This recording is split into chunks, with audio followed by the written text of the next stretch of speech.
ถ้าถ้าฟังอยู่เลยนี่อีเกือมันกับบริญญาไงเบ้าบ่ได้ก็อ้าวเอาสิว่าเอาสิว่าไงก็ว่าเอา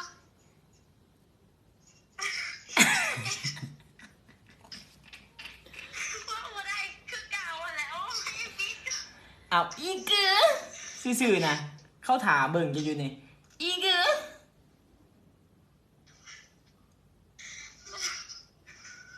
ว่าอีเก๋ว่าแบบนี้แบบเซ็กซี่มากเลยว่าบ่ได้